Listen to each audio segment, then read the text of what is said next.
আরও একটা বিশ্বকাপের ফাইনালে উঠেও শিরোপা ছুঁয়ে দেখা হলো না আর্জেন্টিনার। ২০২৬ ফুটবল বিশ্বকাপের ফাইনালে স্পেনের কাছে পরাজিত হয়ে আর্জেন্টিনার বিদায় নেওয়ার পর আর্জেন্টিনার কোচ লিওনেল স্কালোনি বিশ্বকাপে দলের এমন ব্যর্থতার পর জানিয়ে দিয়েছেন তার ভবিষ্যৎ। তিনি জানিয়েছেন ডিসেম্বর পর্যন্ত আর্জেন্টিনা জাতীয় ফুটবল দলের সাথে আছেন তিনি, তবে ডিসেম্বরের পর ভবিষ্যৎ কী হবে সেটা নিয়ে ভাববেন লিওনেল স্কালোনি। ইঙ্গিত দিয়ে রেখেছেন ডিসেম্বরের পরই তিনি আর্জেন্টিনা জাতীয় দলকে বিদায় বলতে যাচ্ছেন। লিওনেল স্কালোনি আর্জেন্টিনা দলকে বিদায় বললে তিনি ফিরে যাবেন ক্লাব ফুটবলে, ক্লাবের কোচিংয়ে দেখা যেতে পারে তাকে। আর্জেন্টিনার হয়ে আর্জেন্টিনার কোচিংয়ে সবচেয়ে সফল কোচদের একজন লিওনেল স্কালোনি। দুটা কোপা আমেরিকা, একটা ফিনালিসিমা, একটা বিশ্বকাপ জয় তার হাত ধরে।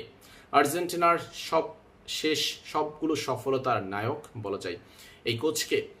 সেই কোচ যখন বলেই দিয়েছেন ডিসেম্বরের পর ভিন্নভাবে ভাববেন তিনি, তাই এখন লিওনেল স্কালোনির এই কথার পর নতুন করে কোচ নিয়ে ভাবতে হচ্ছে আর্জেন্টাইন ফুটবল অ্যাসোসিয়েশন AFA কে। এরই মধ্যে AFA সভাপতি ক্লাউদিও তাপিয়া নাকি লিওনেল স্কালোনির সাথে প্রথম দফায় বৈঠকে বসেছেন, কিংবা প্রথম দফায় কথাও বলেছেন। লিওনেল স্কালোনিও জানিয়েছেন AFA সভাপতি ক্লাউদিও তাপিয়ার সাথে এ বিষয়ে বসবেন তিনি। কোচিংয়ের দায়িত্ব চালিয়ে যাবেন কিনা কিংবা তার ভবিষ্যৎ কী হবে এ নিয়ে হবে সেই বৈঠকের সিদ্ধান্ত। এর মাঝে আর্জেন্টাইন সংবাদ মাধ্যম ডিয়ারিও ওলে সহ বিভিন্ন সংবাদ মাধ্যমের তথ্যে যা বলা হচ্ছে সেটা লিওনেল স্কালোনির আর্জেন্টিনা দল ছাড়ার দিকে ইঙ্গিত করছে। আর্জেন্টিনা ফুটবল অ্যাসোসিয়েশন নাকি এরই মধ্যে কোচ নিয়ে ভিন্ন পরিকল্পনাও শুরু করেছে। যদি লিওনেল স্কালোনি শেষ পর্যন্ত আর্জেন্টিনা দলের কোচিংয়ে আর না থাকেন কিংবা আর্জেন্টিনার কোচ পদ থেকে পদত্যাগ করেন, সরে যান কিংবা চুক্তি নবায়ন না করেন ডিসেম্বর পর্যন্ত, সেই ক্ষেত্রে আর্জেন্টিনাকে ভাবতে হবে ভিন্নভাবে। নতুন করে আর্জেন্টিনার পছন্দের তালিকায় উঠে এসেছে 4টা নাম। লিওনেল স্কালোনি যদি আর্জেন্টিনা দলকে বিদায় বলে কিংবা আর্জেন্টিনার কোচিংয়ের পদ থেকে সরে যায়, সেই ক্ষেত্রে 4টা নাম উঠে এসেছে লিওনেল স্কালোনির জায়গায়। 4জন কোচই Argentine: Diego Simeone, Marcelo Gallardo, Pablo Aimar এবং মাউরিসিও পচেত্তিনো US এর কোচ হিসাবে আছেন।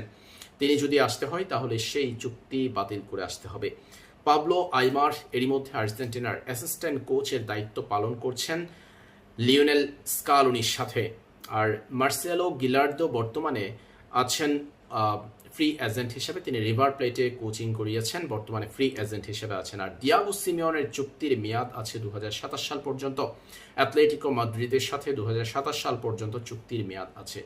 এখানে দিয়াগো সিমিওনে, মাউরিসিও পচেত্তিনো বেশ হ্যাভিওয়েট কোচ, এর মধ্যে ক্লাব ফুটবলে নিজেদের প্রমাণ করেছেন এই দুই কোচ। তাই লিওনেল স্কালোনির পরবর্তী যুগেও আর্জেন্টিনা বড় বড় কোচ পেতে পারে, তবে স্কালোনির সফলতা তাকে আর্জেন্টিনা সেরা পছন্দের তালিকায় রাখবে। AFA চাইবে স্কালোনিকে যে কোনো মূল্যে আবারও ধরে রাখতে। AFA এর প্ল্যানিং নাকি স্কালোনির সাথে বৈঠকে বসে তাকে 2030 সালের ফুটবল বিশ্বকাপ পর্যন্ত ধরে রাখা।